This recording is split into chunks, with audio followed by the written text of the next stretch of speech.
Let's get talking with metro മലയാളത്തിലേക്ക് എല്ലാവർക്കും സ്വാഗതം. ഇന്ന് നമ്മുടെ കൂടെ അതിഥിയായിട്ടുള്ളത് മ്യൂസിഷ്യൻ സച്ചിൻ വാര്യറാണ്. മലർവാടി ആർട്സ് ക്ലബ് എന്ന ചിത്രത്തിലൂടെയാണ് സച്ചിൻ സംഗീത ലോകത്തേക്ക് പിന്നണി ഗാനരംഗത്തേക്ക് വന്നതെങ്കിൽ പോലും സച്ചിനെ മലയാളികൾ ശ്രദ്ധിച്ചു തുടങ്ങിയത്, തിരിച്ചറിഞ്ഞു തുടങ്ങിയത് തട്ടത്തിൻ മറയത്ത് എന്ന ചിത്രത്തിലെ മുത്തുച്ചിപ്പി പോലൊരു എന്ന് തുടങ്ങുന്ന ഗാനവുമായിട്ടാണ്. പിന്നീട് ഇങ്ങോട്ട് ധാരാളം ചിത്രങ്ങളിലൂടെ ഒരുപടി നല്ല ഗാനങ്ങൾ സച്ചിൻ മലയാള സിനിമയ്ക്ക് സമ്മാനിച്ചിട്ടുണ്ട്.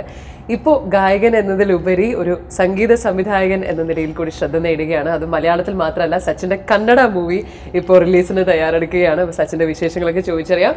Hello, good, how are you? വലിയൊരു യാത്രയൊക്കെ കഴിഞ്ഞ് രാവിലെ നേരെ വരാണ്. അതെ അതെ അതെ കുറച്ച് ദിവസം ഇന്നലെ മറ്റേ ബാക്ക്ഗ്രൗണ്ട് സ്കോർ പറഞ്ഞ കന്നഡ മൂവിയുടെ ബാക്ക്ഗ്രൗണ്ട് സ്കോർ കഴിഞ്ഞു. കുറച്ച് പെട്ടെന്ന് അൺഎക്സ്പെക്ടഡ് ട്രാവലും കഴിഞ്ഞ് രാവിലെ എത്തി ഇവിടെ ഇരിക്കുകയാണ്. കന്നഡ മൂവി, ഞാൻ അതിന്റെ പേര് തന്നെ നമുക്ക് പൊതുവെ നമ്മളിപ്പം മലയാളം, തമിഴ്, ഹിന്ദിയൊക്കെ നമുക്ക് പറഞ്ഞു, പക്ഷെ കന്നഡ എന്ന് പറഞ്ഞു കഴിഞ്ഞാൽ കുറച്ചുകൂടി ഒരു ബുദ്ധിമുട്ടുള്ള ഭാഷയായിട്ടാണ് തോന്നിയിട്ടുള്ളത്. അപ്പൊ എങ്ങനെ ഈ കന്നഡ മൂവിയിലോട്ട് ഇത് അവര് ആക്ച്വലി ആനന്ദം കണ്ടിഷ്ടപ്പെട്ട് വിളിച്ചത് തന്നെയാണ്. പക്ഷെ ടേൺസ് ഔട്ട് ക്രൂവിൽ ഒരുപാട് പേര് മലയാളികളായിട്ട് തന്നെ വന്നു. അവര് ക്യാമറമാൻ മലയാളിയാണ്, അതിന്റെ എഡിറ്ററും ക്യാമറ ചെയ്താണ് ചെയ്തിട്ടുള്ളത്. പിന്നെ സൗണ്ടിൽ വർക്ക് ചെയ്യുന്ന ഒരുപാട് പേര് മലയാളീസ് തന്നെയാണ്. അപ്പം ഒരു മലയാളി ക്രൂവിന്റെ പുറകിലുണ്ട്. ആനന്ദം കണ്ടിട്ടാണ് അവര് ഇഷ്ടപ്പെട്ട് കണ്ടുപിടിച്ചിട്ടാണ് ഞാൻ അതിലെത്തിയത്. അപ്പം അതിന്റെ ഡയറക്ടറും ഒരു ഹാഫ് മലയാളി, അങ്ങനെ ഒരു ഇതാണ്. അപ്പം എന്താ പറയുക, എനിക്ക് ഒരു സിമ്പിൾ ഒരു സ്റ്റോറി ആയിട്ട് എനിക്ക് തോന്നി. ഭയങ്കര കോൺവെർസേഷൻ ആയിട്ടില്ല, ഞാൻ കാണാൻ ഇഷ്ടപ്പെടുന്ന ഒരു കൈൻഡ് ഓഫ് മൂവിയാണ്. അപ്പം വളരെ കോൺവെർസേഷനിലായിട്ട് പോകുന്ന ഒരു സിനിമയാണ്. അപ്പം അതിന്റെ പ്ലോട്ട് കേട്ടപ്പോൾ തന്നെ ഞാൻ കഴിഞ്ഞ കൊല്ലമാണ് അതിന്റെ പ്ലോട്ട് നെറേറ്റ് ചെയ്തത്. അപ്പോൾ തന്നെ ഞാൻ അതിന്റെ വർക്ക് പതുക്കെ സ്റ്റാർട്ട് ചെയ്തു. ഇപ്പോഴാണ് അതിന്റെ ഫൈനൽ റാപ്പ് അപ്പ് ചെയ്തതെന്ന് മാത്രം. എല്ലാം ബാക്ക്ഗ്രൗണ്ട് സ്കോർ. ഇപ്പോൾ നമ്മൾ സംസാരിക്കുമ്പോൾ ഇപ്പൊ 2 പാട്ടുകളാണ് യൂട്യൂബില്. അതെ, ജൂക്ക് ബോക്സ് ആയിട്ട് ഇറങ്ങിയിട്ടുണ്ട്. പക്ഷെ 2 മ്യൂസിക് വീഡിയോ ആയിട്ടാണ് സെപ്പറേറ്റ് ആയിട്ട് ഇറങ്ങിയിട്ടുണ്ട്. ജൂക്ക് ബോക്സ് ഫുൾ ഇറങ്ങിയിട്ടുണ്ട്. ഓക്കെ, അപ്പം ഒന്ന് ഒരു ഗുഡ് മോർണിംഗ് സോങ്ങും. അതെ, അത് സച്ചിൻ തന്നെയാണ്. അത് ഞാൻ തന്നെയാണ് പാടിയിട്ടുള്ളത്. പറഞ്ഞിട്ടുള്ള സോങ്. ഈ എങ്ങനെയാണ് ഈ കന്നഡ ഈ ഭാഷ നമുക്ക് അത് സ്കോർ ചെയ്യുമ്പോഴാണ് പ്രശ്നം. സ്കോർ ചെയ്യുമ്പോൾ ഞാൻ ഓരോ സീനും നമ്മളിങ്ങനെ വിളിച്ചു നോക്കി ഈ സീനിന്റെ ഫുൾ, കാരണം നമ്മുടെ പോയിന്റ്സ് അറിഞ്ഞില്ലെങ്കിൽ നമുക്ക് സ്കോർ ചെയ്യുന്നതിൽ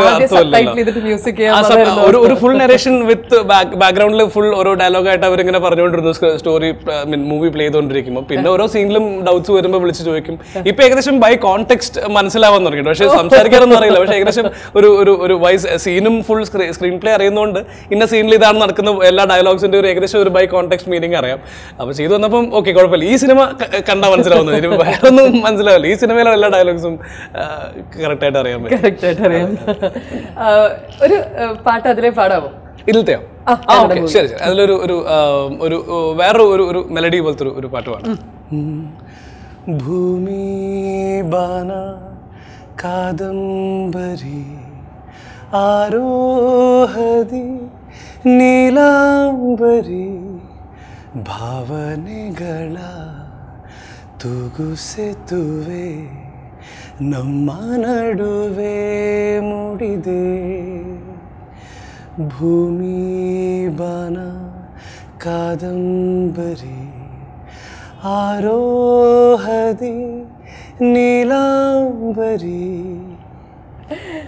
ഈ മലപ്പുറത്തെ കുട്ടിക്കാലത്ത് ആ സമയത്ത് വിചാരിച്ചിരുന്നത് ഞാനൊരു കന്നഡ മൂവിക്ക് മ്യൂസിക്. അയ്യോ, ഒരിക്കലും മ്യൂസിക് ഇൻഡസ്ട്രിയിൽ എത്തുന്ന അങ്ങനെ വിചാരിച്ചില്ല. കാരണം അന്ന് എൻ്റെ ഏറ്റവും വലിയ ആഗ്രഹം ഒരു സ്റ്റുഡിയോയിൽ എപ്പോഴെങ്കിലും ലൈഫിൽ കയറി ഒരു പാട്ട് പാടുക, നമ്മുടെ, അതായത് എൻ്റെ ഫ്രണ്ട്സിനും ഫാമിലിക്കും വേണ്ടി ജസ്റ്റ് കേൾപ്പിച്ചു കൊടുക്കുക, അവർക്കൊക്കെ ഒന്ന് അയച്ചു കൊടുക്കുക, അത് മാത്രമേ ആഗ്രഹമുണ്ട്. സത്യം, I being very Frank here. അത് അങ്ങനെ തുടങ്ങിയതാണ്. അന്ന് സ്റ്റുഡിയോ പോലും കാണാൻ പറ്റുന്ന പോലും ലൈഫിൽ വിചാരിച്ചില്ല. കാരണം മലപ്പുറത്ത് അങ്ങനെ സ്റ്റുഡിയോസിന്റെ എണ്ണം ആ സമയത്തില്ല. ഇപ്പൊ കുറച്ചൊക്കെ വന്നു തുടങ്ങിയിട്ടുണ്ട് ഇഷ്ടം പോലെ, പക്ഷെ അന്ന് കാണാൻ പോലും പറ്റില്ല. അപ്പൊ അന്ന് എൻ്റെ കമ്പ്യൂട്ടറിന്റെ വാൾപേപ്പർ ഒക്കെ ഈ മറ്റേ ഏതെങ്കിലും സ്റ്റുഡിയോന്റെ ഈ കോൺസോളിന്റെ പിക്ചറും അങ്ങനെയൊക്കെ ആയിരുന്നു. അപ്പം ഫസ്റ്റ് ഒരു സ്റ്റുഡിയോയിൽ കയറി എത്രാമത്തെ വയസ്സിലാണ് കയറിയത്? കോളേജിൽ ഒരു സെക്കൻഡ് ഇയർ തേർഡ് ഇയർ പഠിക്കുമ്പോൾ 20 years old സ്റ്റുഡിയോയിൽ ആദ്യമായിട്ട്. അത് എറണാകുളത്തിലെ റിയാൻ സ്റ്റുഡിയോയിലായിരുന്നു ഞാൻ ആദ്യമായിട്ട് കയറിയത്. അത് കോളേജിൽ എൻ്റെ ഒരു സീനിയർ കമ്പോസ് ചെയ്ത ഒരു പാട്ടിന്റെ കോറസ് പാടാനായിട്ടാണ് ഞാൻ ആദ്യമായിട്ട് സ്റ്റുഡിയോയിൽ പോകുന്നത്. അപ്പോൾ അത് കോളേജിൽ ഒരു സ്പോർട്സ് ഇവന്റ് നടക്കാം. എൻ്റെ തീം സോങ് എൻ്റെ സീനിയർ കമ്പോസ് ചെയ്യുന്നത്, ദീപക് എന്നാണ് സീനിയറിന്റെ പേര്. അപ്പം ദീപകേട്ടൻ കമ്പോസ് ചെയ്ത ഒരു പാട്ടിന്റെ കോറസ് പാടാനാണ് ആദ്യമായിട്ട് സ്റ്റുഡിയോ കയറിയത്. അപ്പം ഹെഡ്ഫോൺ അമേസിങ്, ഒന്നും പറയാനില്ല. കാരണം ഒരു മൈക്ക്, അതൊക്കെ ആദ്യമായിട്ട് ലൈഫിൽ കാണുന്നു. ഒരു മൈക്ക് അവിടെ നിൽക്കുന്നു, ഹെഡ്ഫോൺസ്, നമുക്ക് ഹെഡ്ഫോൺസ് കിട്ടുന്നു, ലെവൽസ് ചെക്ക് ചെയ്യുന്നു, ഈ അവിടെ കൺസോളിൽ ഈ നോബ്സ് സൗണ്ട് എഞ്ചിനെ കാണുന്നു, അവിടെ നിന്ന് ഫേഡർ ഇങ്ങനെ നീക്കുന്നതൊക്കെ കാണുന്നു. അപ്പോൾ ഇതൊക്കെ നമ്മൾ എന്താ ഈ ഇതിൽ ഓരോ മൈന്യൂട്ട് കാര്യങ്ങൾ നമ്മളിങ്ങനെ ഇമാജിൻ ചെയ്ത് അങ്ങനെയായിരിക്കും ഇങ്ങനെയായിരിക്കും അതൊക്കെ ഇങ്ങനെ ലിവ് ചെയ്യുമ്പോൾ ഞാൻ വെച്ചൊക്കെ കഴിഞ്ഞു, എൻ്റെ ലൈഫിലെ പീക്ക് അതാണ്, അതോടെ കഴിഞ്ഞു വിചാരിച്ചിരിക്കുകയായിരുന്നു. അങ്ങനെ പിന്നെ അതിനുശേഷം ഇപ്പൊ നമ്മളൊരു ജൂലൈ മാസത്തിലാണ്, 2010 ജൂലൈ ആയിരുന്നല്ലോ ഒരു 2012 ആക്ച്വലി പ്രിസൈസ്ലി മലർവാടിയും ജൂലൈയിൽ തന്നെയാണ്. അപ്പം ജൂലൈയിൽ തന്നെയാണ് ഇറങ്ങി, 2010 ജൂലൈയിൽ. അപ്പൊ അതും കോളേജ് പഠിക്കുന്ന സമയത്താണ് മലർവാടി ഇറങ്ങിയത്. കോളേജ് ഫൈനൽ ഇയർ പഠിക്കുമ്പോഴാണ് മലർവാടി ഇറങ്ങിയത്. അതൊരു ഓഡിഷൻ വഴിയാണ് കിട്ടിയത്. അപ്പം വിനീതനും ഷാനേട്ടനും പുതിയ സിംഗേഴ്സിനെ നോക്കുന്ന ഒരു വീഡിയോ ഇട്ടുണ്ടായിരുന്നു യൂട്യൂബിൽ. എനിക്ക് അവരെ പരിചയമൊന്നുമില്ല ആ സമയത്ത്. എൻ്റെ ഒരു ഫ്രണ്ടാണ് ഇത് അയച്ചു തന്നത്. അപ്പം ഞാൻ ജസ്റ്റ് ഓഡിഷൻ ഇത് അയച്ചു കൊടുത്തു. 1-2 പാട്ടിൽ വീട്ടിൽ എൻ്റെ ഒന്ന് റെക്കോർഡ് ചെയ്ത് അയച്ചു കൊടുത്തു. എന്ത് ഡെമോ റെക്കോർഡ് ചെയ്യാനൊന്നും അറിയില്ല, അതൊരു പ്രോപ്പർ ഒരു രീതി ഉണ്ടെന്നൊന്നും അറിയില്ല. ഞാനീ നമ്മൾ നോർമലി ചാറ്റ് ചെയ്യുന്ന മൈക്രോഫോൺ ഉണ്ടല്ലോ, ഹെഡ്സെറ്റിന്റെ കൂടെ അതിൽ റെക്കോർഡ് ചെയ്ത് അയച്ചു കൊടുത്തു. സംഭവം ഷാനേട്ടൻ അത് കേട്ട് ഇഷ്ടപ്പെട്ട് വിളിച്ചു. അങ്ങനെയാണ് മലർവാടിയിൽ ആദ്യമായിട്ട് പാടുന്നത്. അന്ന് ഏത് പാട്ടാണ് ഡെമോ പാടി? അന്ന് തുംസേഹി ജബ് വി മെറ്റില്, പിന്നെ ഏതൊരു ഫിജോൻ എന്ന് പറഞ്ഞിട്ടൊരു ഒരു പാകിസ്ഥാനി ബാൻഡ് ഒരു പാട്ട്, പിന്നെ എ റഹ്മാന്റെ ഇത് ജാനെ തൂല് ഒരു പാട്ടും കൂടെ, ജാനെ തൂയ ജാനന്റെ ഒരു പാട്ടാണ്. 3 പാട്ടാണ് മലർവാടിക്ക് വേണ്ടിയിട്ട് പാടി. അതിനുശേഷം നമ്മൾ ഈ സച്ചിനെ എല്ലാവരും ശ്രദ്ധിച്ചു തുടങ്ങി, നേരത്തെ പറഞ്ഞ പോലെ മുത്തുച്ചിപ്പി പോലൊരു സോങ് ആയിരുന്നു. അപ്പൊ ശരിക്കും അതിനകത്ത് നമ്മൾ ആയിഷ എന്നുള്ള ആ ക്യാരക്ടറിനെ തന്നെ സിനിമ വരുന്നതിന് മുമ്പ് വലിയതായിട്ട് നമ്മളെ ഒന്നും കാണിക്കാതെ ഒരു രഹസ്യ സ്വഭാവം കാത്തുസൂക്ഷിച്ചു.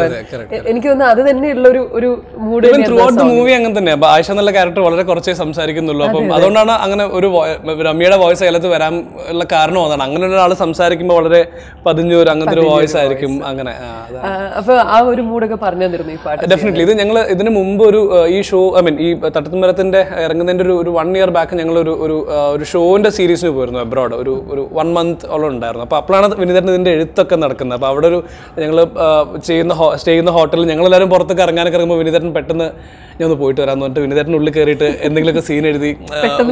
അതെ പെട്ടെന്ന് ഒന്നുകൂടെ ഒരു ദിവസം രാത്രി ഞങ്ങൾ പിരിഞ്ഞ് പിറ്റേ ദിവസം രാവിലെ വിനീതനും ഷാനേട്ടനും സെയിം റൂമിലാണ്. അപ്പോൾ പിറ്റേന്ന് രാവിലെ ഞാൻ പോയി നോക്കുമ്പോൾ അവരൊരു പാട്ട് കമ്പോസ് ചെയ്തു അന്ന് രാത്രി.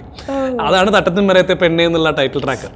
അപ്പം അത് അവിടെ വെച്ചിട്ടാണ് കമ്പോസ് ചെയ്തത്. അപ്പം അങ്ങനത്തെ ആലോചിക്കുമ്പോൾ ഭയങ്കര, കാരണം അവിടെ വെച്ചിട്ടാണ് ഒരുപാട് ആ സിനിമയിൽ ഒരു മോസ്റ്റ് ഇമ്പോർട്ടൻറ്റ് ക്രൂഷ്യൽ ആയിട്ടുള്ള ഭാഗങ്ങളൊക്കെ ഞങ്ങൾ ആ ടൂർ സീരീസിലാണ് ഉണ്ടായിട്ടുള്ളത്. അപ്പോൾ ഇതിൻ്റെയൊക്കെ അപ്ഡേറ്റ്സ് എനിക്ക് ഇങ്ങനെ കിട്ടുന്നുണ്ട്. ഒരു ദിവസം രാവിലെ ചെല്ലുമ്പോൾ തലേന്ന് രാത്രി ഉണ്ടായ അപ്ഡേറ്റ്സും കാര്യങ്ങളൊക്കെ പറഞ്ഞു തരും. അപ്പോൾ ഇതിന്റെ മൂഡൊക്കെ എനിക്ക് ഇങ്ങനെ ഭയങ്കരമായിട്ട് മനസ്സിലുണ്ട്. പക്ഷെ പാട്ട് ഞാനാ പാടുന്നതെന്നൊന്നും പറഞ്ഞിട്ടില്ല. ഫൈനലി കുറച്ചു കാലം കഴിഞ്ഞപ്പോഴാണ് ഒരു 2012 ഞാൻ ചെന്നൈയിൽ വർക്ക് ചെയ്തുകൊണ്ടിരുന്ന സമയത്താണ് പെട്ടെന്ന് വിളിച്ചത് സ്റ്റുഡിയോക്ക് ചെല്ലാൻ പറഞ്ഞു. അപ്പം പാട്ട് കേൾപ്പിച്ചപ്പോൾ ഞാൻ ചോദിച്ചാൽ ഇതല്ലേ അന്ന് നമ്മൾ കേട്ട പാട്ട്, അതന്നെ നീയാ പാടാൻ പോകുന്നതെന്ന് പറഞ്ഞിട്ട് പാടിപ്പിച്ചു. അങ്ങനെയായിരുന്നു. പാട്ട് പാടിയപ്പോഴത്തേക്കും തോന്നിയിരുന്നോ അതിങ്ങനെ? ഓയ്യോ ഇല്ല, ഒന്നാമത് അതിന്റെ ടെൻഷൻ നമ്മളേക്ക് അവർ പാസ് ചെയ്തിട്ടില്ല എന്നുള്ളൊരു ഭയങ്കര, കാരണം ഇതൊരു ഹ്യൂജ് ഫിലിം ആണെന്നുള്ളത് അവർക്കറിയാം. കാരണം അവർക്ക് എത്ര സ്പെഷ്യൽ ആണെന്നത് അറിയാം. നമ്മളേക്ക് ആ ടെൻഷൻ അവർ പാസ് ചെയ്തല്ല. നമ്മൾ ആ ഒരു യൂഷ്വലി ജാം ചെയ്യുന്ന ഫീൽ തന്നെ ഇത് റെക്കോർഡ് ചെയ്തെടുത്തു. ദീപക്കേട്ടന്റെ സ്റ്റുഡിയോയിലാണ് റെക്കോർഡ് ചെയ്ത്. ദീപക്കേട്ടനും ഉണ്ടായിരുന്നു റെക്കോർഡിങ്ങിന്റെ സമയത്ത്. അപ്പോൾ ടെൻഷൻ കൂടെ കുറച്ചുകൂടെ കാരണമായി. അപ്പോൾ പക്ഷേ നന്നായിട്ട് തന്നെ പോയി. അവസാനം ഇത് അപ്ലോഡ് ചെയ്ത് ഒരു യൂട്യൂബിൽ ഒരു ദിവസം രാത്രി അപ്ലോഡ് ചെയ്തു. അപ്പോൾ അത് അപ്ലോഡ് ചെയ്ത് ഫേസ്ബുക്കിൽ ഇങ്ങനെ കമന്റ്സും ഈ ഫ്രണ്ട് റിക്വസ്റ്റും ഒക്കെ പെട്ടെന്ന് ഇങ്ങനെ വന്നു തുടങ്ങിയപ്പോഴാണ് ഇതിന്റെ ഒരു മാഗ്നിറ്റ്യൂഡ് നമുക്ക് പിടികിട്ടിയത്. അത് ഭയങ്കര സ്പെഷ്യൽ ആയിരുന്നു. ആ ഒരു that day was very special. ഒരു 2 പേര് അതിന്റെ മുത്തുച്ചിപ്പിയുടെ ഓക്കെ. മുത്തുച്ചിപ്പി പോലൊരു കത്തിനുള്ളിൽ വന്നൊരു കിന്നാരം, കിന്നരിച്ചു പാടുവാനുള്ളിനുള്ളിൽ നിന്നൊരു ശ്രീരാഗം, മൂടൽ മഞ്ഞിൻ കുളിരുള്ള പുലരിയിൽ പാറി പാറി എന്നും എൻ്റെ കനവുകളിൽ വരവായി നീ ആയിഷ, വരവായി നീ ആയിഷ. ഈ പാട്ട് പാടുമ്പോൾ മനസ്സിലുണ്ടായിരുന്ന ഒരു ആയിഷയുടെ മുഖം എന്തായിരുന്നു? അന്നില്ല സത്യം, അങ്ങനെ ഒരു മുഖം ഉണ്ടാവും. സത്യം ഇത് പാട്ടിനോടുള്ളൊരു ഇഷ്ടമാണ് നമുക്ക് ഉണ്ടാവുക. ആ ഒരു അതിലേക്കുള്ള മറ്റേ സാരംഗിയുടെ നമ്മളെ പാട്ടിനോടാണ് നമ്മള് നമ്മളെ പാട്ടിനെയാണ് ആ മൊമെന്റിൽ ഭയങ്കരമായിട്ട് നമ്മൾ ഇങ്ങനെ ഇഷ്ടപ്പെടുന്നത്. ആ ലവ് ഫോർ ദ മ്യൂസിക്, ആ മൊമെന്റിൽ അങ്ങനെയാണ് എപ്പോഴും സംഭവിക്കുന്നത്. പിന്നീട് വർഷത്തിലെ സോങ് ഒരുപാട് പാട്ടുകൾ വന്നിട്ടുണ്ടെങ്കിലും ഈ പാട്ടുകളിലേക്ക് ഒരു പ്രത്യേകത, ഇപ്പൊ സച്ചിൻ്റെ ഒരു ശബ്ദത്തിൻ്റെ തന്നെ പ്രത്യേകത എന്ന് പറഞ്ഞു കഴിഞ്ഞാൽ ഒരു വ്യത്യസ്തമുള്ള ഒരു സ്വന്തമായിട്ടൊരു ഐഡന്റിറ്റി ഉള്ള ഒരു വോയിസ് ആണ്. ഇല്ല, ഞാനായിരിക്കില്ല ഇത് ആദ്യമായിട്ട് പറഞ്ഞെന്നുള്ള കാര്യം എനിക്ക് ഉറപ്പാണ്. അപ്പോൾ ഈ ഒരു ആ ഒരു ഡിഫറൻസ് എപ്പോഴെങ്കിലും ഇങ്ങനെ ആൾക്കാർ ഒരു മാറ്റി നിർത്തപ്പെട്ടിട്ടുണ്ടോ ഇങ്ങനെ ശബ്ദം? ഒരു അങ്ങനെയല്ല, യൂട്യൂബിൽ ഒരു രസമുള്ള കമന്റ് കണ്ടിട്ടുണ്ട്. തട്ടത്തും മുത്തച്ചിപ്പി ഇറങ്ങിയ സമയത്ത് അതിലൊരു കമന്റ് ഞാനിങ്ങനെ വായിച്ചത്, അതായത് the female voice is more Manley than the male voice. അത് കേട്ട് ഞാൻ ഇങ്ങനെ കുറെ ഇരുന്നു. അത് രമ്യക്കുള്ള ഒരു ഇൻസൾട്ട് ആണോ അതോ എനിക്കുള്ള ഇൻസൾട്ട് ആണോ എന്ന് എനിക്ക് മനസ്സിലായില്ല. അപ്പം അങ്ങനെ ചില ഫൺ കമന്റ്, കാരണം എന്റെ കുറച്ചൊരു വോയിസ് ആണ്. ശബ്ദത്തിനകത്ത് നമ്മുടെ ഒരു സങ്കല്പങ്ങൾ മാറി വരുന്നൊരു കാലമാണ്. ഇപ്പൊ കൂടുതൽ ഡെമോക്രാറ്റിക് ആയി എന്നുള്ള കാര്യമാണ്. അതായത് ഇപ്പൊ മച്ച് മോർ ആക്സസിബിൾ ആയി. പണ്ട് എന്ന് പറഞ്ഞാൽ ഒരു സർട്ടൻ കൈൻഡ് ഓഫ് വോയിസ്, അല്ലെങ്കിൽ മേ ബി റെക്കോർഡിംഗ് ടെക്നിക്സിന്റെ ആയിരിക്കാം. കാരണം പണ്ട് ആ വോയിസ് ഷൈൻ ത്രൂ ചെയ്യണമെങ്കിൽ അത്രയും സോളിഡ് ആയിട്ടൊരു വോയിസ് മാത്രമേ കേൾക്കുള്ളൂ ഈ അന്നത്തെ അവൈലബിൾ ആയിട്ടുള്ള റെക്കോർഡിംഗ് ടെക്നിക്സ് വെച്ചിട്ട്. ഇന്നാണെങ്കിൽ ഏത് ഒരു വളരെ ഹസ്കി ആയിട്ടുള്ള ഒരു ബ്രീത്തി ആയിട്ടുള്ള വോയിസ് പോലും പ്രോപ്പർലി പ്ലേസ് ചെയ്യാൻ പറ്റും. അത്രയും റെക്കോർഡിംഗ് ടെക്നോളജി ഇവോൾവ് ചെയ്തുകൊണ്ടായിരിക്കും അത്രയും ഡിഫറെന്റ് ടെക്സ്റ്റേഴ്സ് ഓഫ് വോയിസ് വരാൻ തുടങ്ങിയത്. അപ്പം നന്നായി അങ്ങനെ സംഭവിച്ചത്. നമുക്ക് നന്നായി. കമ്പോസിങ് എന്നുള്ളത് പൊതുവെ ഓക്കെ, നമുക്ക് മ്യൂസീഷ്യൻസ് ഉണ്ട് ഒരുപാട് പേര്. പക്ഷെ അവർ ഇടയ്ക്കൊക്കെ ഒരു സോളോ ഒക്കെ അങ്ങനെയൊക്കെ ഒരു ആൽബം മാതിരിയോ എന്തെങ്കിലുമൊക്കെ ചെയ്യുന്നതല്ലാതെ പ്രോപ്പറായിട്ട് സിനിമയിലോട്ട് പോകുന്ന ആൾക്കാർ വളരെ കുറവാണ്. അപ്പം ഈ ഒരു തീരുമാനം മുമ്പേ ഉണ്ടായിരുന്നോ അതോ സംഭവിച്ചു പോയതാണ്? ആക്ച്വലി ലുക്കിംഗ് ബാക്ക് എനിക്ക് എന്താ പറയുക, മ്യൂസിക് ആസ് എ ഹോൾ ആയിരുന്നു എനിക്കിഷ്ടം. ആസ് എ ബീങ് സിംഗർ എന്നുള്ള അങ്ങനെ ഒരു ഇതുണ്ടായി സ്റ്റുഡിയോയിൽ ഉണ്ടാവുക, being involve in the process of making music എന്നുള്ളതായിരുന്നു പണ്ടേ ഇഷ്ടം. കാരണം ഞാൻ അപ്പോഴും ശ്രദ്ധിച്ചിരുന്നു മ്യൂസിക്കിന്റെ അറേഞ്ച്മെന്റും അല്ല ഇൻസ്ട്രുമെന്റ്സിന്റെ കാര്യങ്ങളും ഒക്കെ എനിക്ക് താല്പര്യം ഉണ്ടായിരുന്നു പണ്ടോട്ട്. ഇത് എങ്ങനെ പഠിക്കണം അല്ലെങ്കിൽ ഇതിന്റെ ടെക്നിക്സ് എന്താണെന്ന് അറിയണം എന്ന് ഭയങ്കര ആഗ്രഹം ഉണ്ടായിരുന്നു കുട്ടിക്കാലം തൊട്ടേ. അപ്പം ഓഫ്കോഴ്സ് എ ആർ റഹ്മാന്റെ പാട്ടിലാണ് അതിന്റെ ഹ്യൂജ് റീസൺ. കാരണം നമ്മൾ ഒരു ജനറേഷന്റെ ഇൻഫ്ലുവൻസ് ചെയ്തിട്ടുള്ള ഒരാളാണ്. അപ്പം പുള്ളി ഓരോ പാട്ടുകളും നമ്മൾ ഒരു ആൽബം ഇറങ്ങുമ്പോഴും നമ്മൾ അതിന്റെ മാജിക് എന്താണ്, എന്തോ മാജിക് ഉണ്ടെന്ന് അറിയാം, പക്ഷെ അതെന്താണെന്ന് ഫിഗർ ഔട്ട് ചെയ്യാൻ പറ്റുന്നില്ല. അപ്പം കുറച്ച് കഴിയുമ്പോഴാണ് അതിന്റെ ഓർക്കസ്ട്രേഷൻ അറേഞ്ച്മെന്റ് കാര്യങ്ങളൊക്കെ മനസ്സിലാക്കാനൊക്കെ തുടങ്ങിയത്. അപ്പം ബേസിക്കലി മ്യൂസിക് മേക്കിംഗ് പ്രോസസ്സ് ഭയങ്കര ഇഷ്ടമായിരുന്നു. From end to end. അതൊരു ഓണർഷിപ്പും കൂടെയാണല്ലോ. നമ്മളത് തുടക്കം തൊട്ടേ അത് കൺസീവ് ചെയ്ത് അതിൽ ഓരോ സ്റ്റെപ്പിലും നമ്മൾ ഇരുന്ന് അതിന്റെ ഓരോ ഡീറ്റെയിലും നമ്മളിങ്ങനെ ആലോചിച്ച് അതിലുള്ള ഓരോ സൗണ്ടും അത് ആൾക്കാർക്ക് ഇഷ്ടപ്പെടുമല്ലോ എന്നുള്ളത് സെക്കൻഡറി ആണ്. Of course that is also important. പക്ഷേ അത് സെക്കൻഡറി എന്ന് വെച്ചാൽ അത് നമുക്ക് ആ സമയത്ത് അത് ആലോചിക്കാൻ പറ്റില്ല. നമുക്ക് നമ്മുടെ ബേബിയെ പോലെ അത് കൊണ്ട് നടക്കുക, ഫൈനലി അത് അങ്ങനെ കൊടുക്കുകയാണ്, അത് ഇഷ്ടപ്പെടുന്നു വിചാരിക്കുന്നു എന്ന് പറഞ്ഞിട്ട് ഓഡിയൻസിന് അങ്ങ് കൊടുക്കുകയാണ്. അപ്പം ആ പ്രോസസ്സ് ഭയങ്കര സാറ്റിസ്ഫൈങ് ആണെന്ന് തോന്നിയിട്ടുണ്ട്. അപ്പം അത് ഇന്ന വേ പണ്ട് തൊട്ടേ ആഗ്രഹം ഉണ്ടായിരുന്നു, ഉള്ളിലെപ്പോഴും ആഗ്രഹം ഉണ്ടായിരുന്നു. സിംഗിങ് സംഭവിച്ചു. അപ്പോൾ അതിലൂടെ ഇങ്ങനെ വിനീതേട്ടനെയും ഒരുപാട് ആൾക്കാരെയും പരിചയപ്പെടാൻ പറ്റി, ഷാനേട്ടനെ പരിചയപ്പെടാൻ പറ്റി.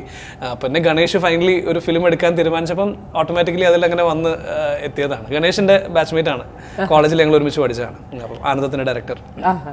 അപ്പം എനിക്ക് തോന്നുന്നു ആദ്യം പരസ്യങ്ങളാണ് ചെയ്തത്. ആമസോണിന്റെ ഒരു വീഡിയോ അപ്പം ആദ്യമായിട്ട് ആ ഒരു കമ്പോസിംഗിലേക്ക് കടന്നത് എങ്ങനെയാണ്? സച്ചിൻ ഇപ്പൊ സിംഗർ ആണെന്ന് എല്ലാവർക്കും അറിയാം. അതെ, ജിംഗിൾ ചെയ്ത് അത് പറഞ്ഞ പോലെ ലൈഫിലെല്ലാം ബൈ ചാൻസാ വന്നിട്ടില്ല. കാരണം ഞാൻ മുമ്പ് ഏതോ ഒരു ആഡിന്റെ ഒരു വോയിസ് ഓവർ ചെയ്യാൻ വേണ്ടിയിട്ട് ഞാൻ ഒരു ട്രൈ ചെയ്തിട്ടാണ് ജസ്റ്റ്. അപ്പോൾ അത് ഭയങ്കര ഫ്ലോപ്പായി. എൻ്റെ ഇവിടെ ആഡ് ഏജൻസിയിൽ വർക്ക് ചെയ്യുന്ന എൻ്റെ ഫ്രണ്ട്, ഞാനപ്പം ചെറുതായിട്ട് ഇങ്ങനെ യൂട്യൂബിൽ ഫേസ്ബുക്കിൽ കവേഴ്സ് ഒക്കെ പാടി ഇങ്ങനെ ഇടുമായിരുന്നു. ഫിലിംസ് ഒന്നും പാടിയിട്ടില്ല. പക്ഷേ വോയിസ് കേട്ട് ഇങ്ങനെ ഇഷ്ടപ്പെട്ട ഒരു ഫ്രണ്ട് ആഡ് ഏജൻസിയിൽ വർക്ക് ചെയ്യുന്ന സമയത്ത് ഇങ്ങനെ ഒന്ന് ട്രൈ നോക്കാമോ എന്ന് ചോദിച്ചു. ഞാൻ പറഞ്ഞു നോക്കാം. ട്രൈ ചെയ്തു. Didn't work out. എനിക്ക് എന്നെ ചെയ്തപ്പോൾ തന്നെ മനസ്സിലായത് ഫ്ലോപ്പാണ്, സംഭവം നടക്കുന്നില്ല. അപ്പോൾ ഞാൻ പറഞ്ഞു പക്ഷേ ആഡ്സിൽ എനിക്ക് കമ്പോസ് ചെയ്യാൻ താല്പര്യമുണ്ട്, വോയിസ് ഓവർ എന്നെ കൊണ്ട് നടക്കും തോന്നുന്നില്ല, കമ്പോസ് ചെയ്യണമെന്ന് ഭയങ്കര ആഗ്രഹമുണ്ട്, എപ്പോഴെങ്കിലും ഒരു ഓപ്പർച്യൂണിറ്റി ഉണ്ടെങ്കിൽ അറിയിക്കണം എന്ന് ഞാൻ പറഞ്ഞിരുന്നു. അപ്പോൾ ഒരു 2 years കഴിഞ്ഞപ്പം she call me and said ഇങ്ങനെ ഒരു സംഭവം. അതെ, 2010 ഈ പറഞ്ഞ വോയിസ് ഓവർ ട്രൈ ചെയ്തത്. അതായത് 2012 മച്ച് ലേറ്റർ ആക്ച്വലി 2013 ആയപ്പോഴാണ് ഈ ആഡ് ഞാൻ ചെയ്തത്. അതായിരുന്നു ഫസ്റ്റ് ആഡ് ലൈഫിൽ ചെയ്തത്. എന്റേതായിട്ടുള്ള ഒരു എന്താ പറയുക സോഫ്റ്റ്വെയർസ് എന്താന്ന് ഫിഗർ ഔട്ട് ചെയ്യാനുള്ള ഒരു ശ്രമം ഉണ്ടായിരുന്നു. പക്ഷേ പ്രോപ്പർ ആയിട്ടൊരു പ്രോഗ്രാമിംഗ് ഒന്നും അങ്ങനെയൊന്നും ചെയ്തിട്ടുണ്ടായിരുന്നില്ല. ഈ ആഡിനാണ് പ്രോബ്ലം. ഞാൻ ആദ്യമായിട്ട് ഇരുന്ന് ഓക്കെ ഇങ്ങനെ ഒരു സാധനം വേണ്ട സൗണ്ടൊക്കെ കണ്ടുപിടിക്കാനൊക്കെ ശ്രമിച്ചത് ആ ആഡിന് വേണ്ടി തന്നെയാണ്. അതിന് മുമ്പ് ചെറുതായിട്ടുള്ള രീതിയിലൊക്കെ നമ്മൾ ചെയ്യുന്ന കവേഴ്സിനൊക്കെ വേണ്ടിയുള്ള ബാക്കിങ്ങും ചെറിയ ചെറിയ കാര്യങ്ങളൊക്കെ ചെയ്യുന്നല്ലാണ്ട് അങ്ങനെ ഒരു പ്രോഗ്രാമിംഗ് ലെവലൊന്നും ചെയ്തിട്ടുണ്ടായിരുന്നില്ല. ഒരു ഇങ്ങനെ ഇഷ്ടമുള്ള ഒരുപക്ഷെ നമ്മൾ തന്നെ തിരിച്ചറിയാത്ത രീതിയിൽ ഇഷ്ടമുള്ള ഏതെങ്കിലും ഇൻസ്ട്രുമെന്റ്സ് അങ്ങനെ ഉണ്ടോ? എനിക്ക് ഇത് മറ്റുള്ളവർ പറഞ്ഞിട്ടാ ഞാൻ എനിക്ക് യൂക്കുലേലിയുടെ സൗണ്ട് ഭയങ്കര ഇഷ്ടമാണ്. യൂക്കുലേലി ഞാൻ അറിയാണ്ട് യൂസ് ചെയ്തു പോയി. I love the sound. ഭയങ്കര ഹാപ്പി ആയിട്ടുള്ള ഒരു ഇൻസ്ട്രുമെന്റ് ആണ്. അപ്പൊ ഞാനിത് പണ്ട് നെറ്റിൽ എവിടെയോ ഭയങ്കര സന്തോഷമാണ് അത് കേൾക്കുമ്പോൾ, അതായത് വെറുതെ റാൻഡംലി. പിന്നെ അത് 4 സ്ട്രിങ്സേ ഉള്ളൂ. അത് വായിക്കാൻ ഭയങ്കര എളുപ്പമാണ് ആക്ച്വലി. അതിൽ മെലഡി അല്ലെങ്കിൽ കോഡ്സ് ഒക്കെ ഫിഗർ ഔട്ട് ചെയ്യാൻ വളരെ എളുപ്പമാണ്. അപ്പം ഒരു ഹാപ്പിനെസ് അതിൽ തന്നെ ഉണ്ട്. അത് ബൈ ഡിഫോൾട്ട് അതിനകത്ത് ഉണ്ട്. അപ്പൊ നമ്മൾ എന്ത് ചെയ്താലും അതിനകത്ത് ഭയങ്കര ഹാപ്പി ആയിട്ട് വരും. അപ്പോൾ ഇത് പണ്ട് നെറ്റിൽ എവിടെയോ കണ്ടപ്പോൾ ഞാൻ ഓൺലൈൻ വഴി മേടിച്ചു. അന്ന് നോക്കുമ്പോൾ ഓൺലൈൻ ഏതോ ഒരു സൈറ്റിൽ ഒറ്റ മോഡൽ മാത്രമേ ഉള്ളൂ ആ സമയത്ത്. അപ്പൊ ഞാൻ മേടിച്ച് വീട്ടിൽ വെച്ച് ഇങ്ങനെ ചെറുതായിട്ട് പ്രാക്ടീസ് ചെയ്യാൻ തുടങ്ങി. അപ്പൊ ടേൺസ് ഔട്ട് എന്റെ കുറെ തന്നെ പഠിച്ചു എന്ന് പറയാൻ പറ്റില്ല, തന്നെ വാട്ടെവർ ചെയ്യുന്നതൊക്കെ തന്നെ ഫിഗർ ഔട്ട് ചെയ്ത കാര്യങ്ങൾ തന്നെയാണ്. അപ്പോൾ അതിന്റെ ഓട്ടോമാറ്റിക്കലി ചില പാട്ടിലൊക്കെ അതിങ്ങനെ യൂസ് ചെയ്യാൻ തുടങ്ങി. അപ്പൊ കുറച്ച് പേര് ഇങ്ങോട്ട് പറഞ്ഞപ്പോൾ ഞാൻ അറിയുന്നു അത് കുറച്ച് അധികം യൂസ് ചെയ്യുന്നുണ്ടല്ലോ എന്ന്. കാരണം സ്കോർ ചെയ്യുമ്പോഴും എന്റെ മനസ്സിൽ പെട്ടെന്ന് നോക്കി ഒരു ഹാപ്പി സീൻ വന്നാൽ പെട്ടെന്ന് കോൺഷ്യസ്ലി അത് മാറ്റാൻ നോക്കിക്കൊണ്ടിരിക്കുകയാണ്. എപ്പോഴും കൊണ്ടുനടക്കാറുണ്ടോ? കയ്യിൽ കൂടെ ഉണ്ടാവാറുണ്ട്.